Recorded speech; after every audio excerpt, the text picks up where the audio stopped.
জালিয়াতি এবং এবং এটা তিনি করেছেন কোনো রকম শুনানি ছাড়া, কোনো রকম পূর্ব শুনানি ছাড়া তিনি যে এককভাবে এটা করেছেন, যদিও ওই যে তার সাথে কয়েকজন একমত হয়েছে।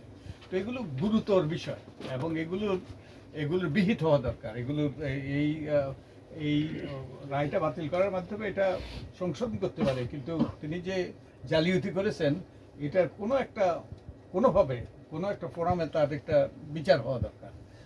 আমি জানি না আইনজ্ঞরা বলতে পারবেন।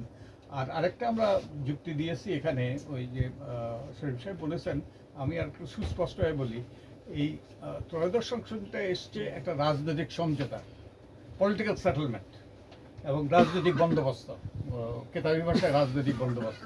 আপনারা জানেন যে আওয়ামী লীগের নেতৃত্বে সব রাজনৈতিক দল, বিএনপি ছাড়া, এই জামাত, তারপর জাতীয় পার্টি, সবাই মিলে আন্দোলন করেছে এবং এটা জনমত সৃষ্টি হয়েছে।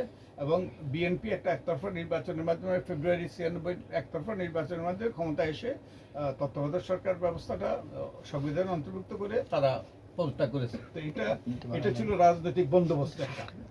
এখন ওই যে একটা ডক্ট্রিন আছে যে নেসেসিটি অফ ডক্ট্রিন, না ওটা না, political question, the doctrine of political, এটা আমেরিকান জুরিসডিকশন থেকে এসছে। অর্থাৎ কতগুলো জিনিস রাজনীতিবিদদের সিদ্ধান্ত নেবে এবং এটাতে আদালতের ওই যে কোনো রকম হস্তক্ষেপ করার সমীচীন নয়। এবং এবং এর মাধ্যমে আদালতকে রেস্ট্রেইনিং বলে, আদালতকে রেস্ট্রেইনিং বাংলা কি, ওই যে প্রতিরোধ, হ্যাঁ? রোধ